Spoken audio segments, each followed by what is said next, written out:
Kuhle ukubonga uJehova noma umuntu esosizini. Manazaretha ingcwele ileyo ndaba bengiyifuna. Ukuthi kuyenzeka Manazaretha ugule kuyenzeka kube nosizi. Bese uhlupheka kakhulu kuphele ngisho ukuthandaza Manazaretha. Uphelele yiyo yonke into nethemba kodwa ithi lencwadi kuhle ukubonga uThixo noma umuntu esosizini. Asiyakuphiwa ukuhle kodwa. Njoba silapha Manazaretha ngizoqinisa iNazaretha neNazaretha elikhona lapha. Ukuthi noma bethi uyamthanda uShembe kuyenzeka izimo zikwehlele. Ukhona kulendlu yokuthandaza abuza Manazaretha uthi wena uthandaza kanjani?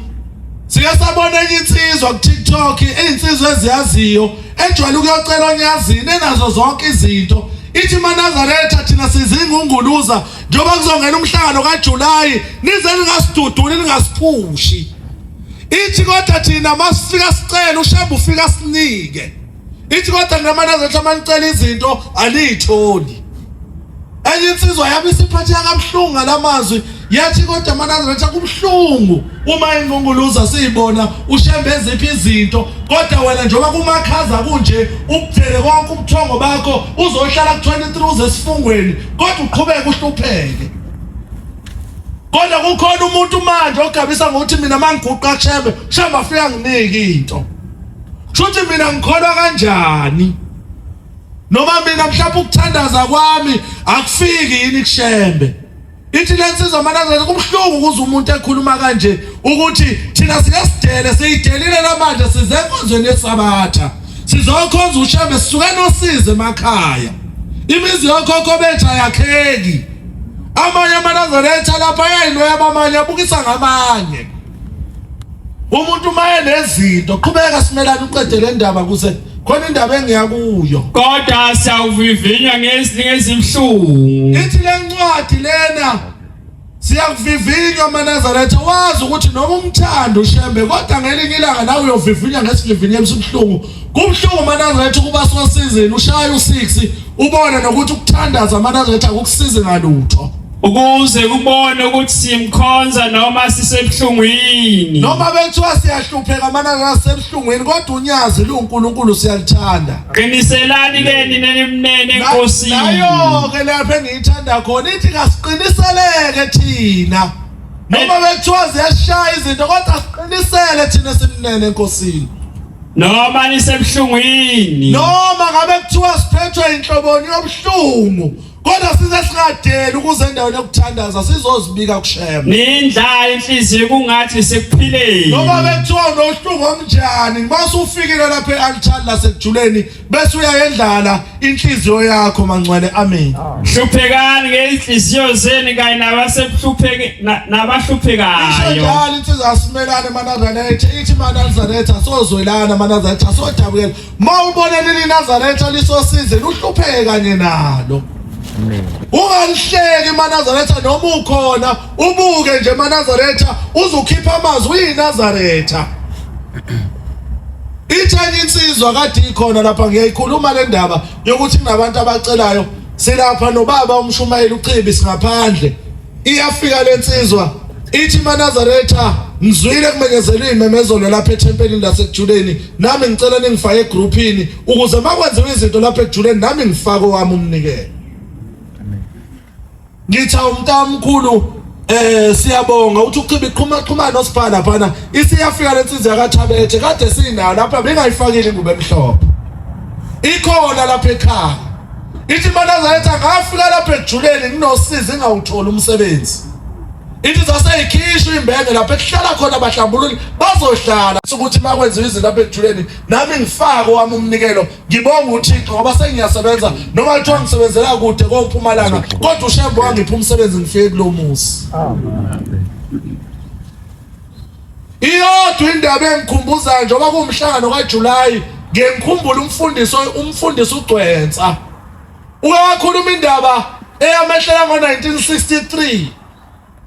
Ngaba nosizo umfundisi mayeshumayela le ndaba leyana ukuthi Manazaretha uthi ngo1963 kwakunomhlangano usenhlangakazi njoba izingane zaManazaretha ihambile zisentanda khona zizohamba ziyohlala entanda kuze kuvulwe izikole zibuye late sithanda uShembe uthi nami ngahlala kumhlangano kaJanuary entabeni sihlezi nenkosi ilanga uthi sahlala kwaze kwavulwa ikoleni kwabuyelwa mina ngingabuyile emhlanganweni. Wathi mayechaza umfundisi uCwasa le ndaba iba nosizi maNazaretha uthi ngabe sengiyabuya ikole seyivuliwe uzakhumbule kahle ukuthi le ndaba yamehlela kwase kungomashi kodwa yena kwakwenzeke ngoJanuary wabuya late umhlangano usuvalile ingane sezezabuyela esikoleni zafunda. Uthi ngathi ngifika ngalowo nyaka esikoleni uthi ngafika ngangena sengibuyile uthi ngathi mangifika uthisha wayengifundisa wasengimisa phambili ngiNazaretha uthi wabe sethi njoba ubuya manje esikoleni kwenze njani uzobuya ngalesi sikhathi uthi wabe sethatha isikelo wasengishemula uthi ngekade engishemula wathi liyagundwa kulesi sikole eshebe yakhipha amazwi uthisha engihlaba ngesikelo wathi lapha ekhaya kuyagundwa uShembe maye ukuthi akafuni ngigunda kanakhele zakhe izikole uthi zabe sezingihleka izingane umfundisi uCwasa mayechaza le ndaba uka wayithinta ngo2014 wayengaqala ukuyikhuluma uthi ngabe sengihamba nginosizi ngishenyuliwe zingihleka izingane ngoba kwakubukiswa ngathi singamaNazaretha. Uthi mangifike ekhaya kumama ngizomkhombisa ukuthi bangishemulile uthi ngangitshela ukuthi umama uzothatha isikelo bese ngilungisa mhlawumbe azehlise kancane inwele. Ithi kodwa umama akakwenzanga lokho wathi mntanami ngiyabonga kulungile kusasa sizovuka sihambe siyobheka uthi inkosi yayingapha emampondweni eBhekmesiya. Uthi wasengithatha umama wathi asigibele sihambe siyobikela uShembe umkhulu wasePhakameni. Bangaki maNazaretha behlelwa usizi bese behamba beendaweni zabo bengayi kuShembe. Njoba silapha maNazaretha ayikho inqaba kukho lapha singathula khona izinto zethu. Futhi akekho umuntu osilungisela izinto esinazo maNazaretha ngaphandle konyazi lwezulu. Amen. Njoba silapha maNazaretha uthi ngabe sengihamba nomama sesibheke khona sayifica inkosi iseBhekmesiya uthi alifica inkosi ilanga lamalanga uthi wasehamba umama eseyongibika ukuthi nanga umntwanami kade ehlezi Shembe ehlezi nawe emhlanganweni thema ifike esikoleni base beyamgunda. Uthi yabisithula inkosi bayibona ikhuluma yoda yayinosizi iphatheke kabi ube yayisithi yasicela ipeni nephepha yasiyabhala uthi yayibhala incwadi yayibhala yayisithi thatha le ncwadi uhambe uyinikeza uthisha ungayiphathisi umntwana kodwa uhambe uyinikeza uthisha wakhe. Ithi angifuni maNazaretha ukuchaza ukuthi kwenzekalani ngalowo thisha. Manje maNazaretha njoba silapha maNazaretha sinosizi sizobikela uShembe sengathi uShembe ngasikhumbula maNazaretha. Njoba silapha kumhlangano kaJuly noma bekuthiwa maNazaretha asinalutho noma kuthiwa sinani kodwa unyazi lwezulu lihlezi linguThixo wethu ngezikhathi zonke. Singabukelani phansi maNazaretha kodwa masikhulekisane maNazaretha. Ngelinye ilanga umshumayeli uNgcobo kuyilockdown wakwayishumayela le ndaba ekhuluma ngabantu ababeluthile. Waze wafunda incwadi yamazwi ahlaniphile u24 verse 16 ithi mawubona isitha sakho siungajabuli kakhulu ngoba engathi ujabula kakhulu kwehla intembi komunye umuntu uNkulunkulu uyasisusa isandla azosibeka phezulu kwakho. Ithi bangaka bebejabula bebona abantu benza izinto behambe begiya ngaleyo nto. Namanje njoba kwenzeka nje kanje kuxoshwa bayithi abahambe khona abajabula kakhulu khona uNkulunkulu angathandi ngabo. Wena wenze njani elinye iNazaretha amalihlupheka lisosizini uhlekisa ngalo noma uyalithandazisa ukuthi uShembe Nkosi mkhumbule kodwa Nkosi uyakuthanda nyazi lwezulu noma zingamfici izinto endleleni kodwa wena ufisa ukuthi ngisho ngokuhlupheka kwayangayi ngisho emhlanganweni.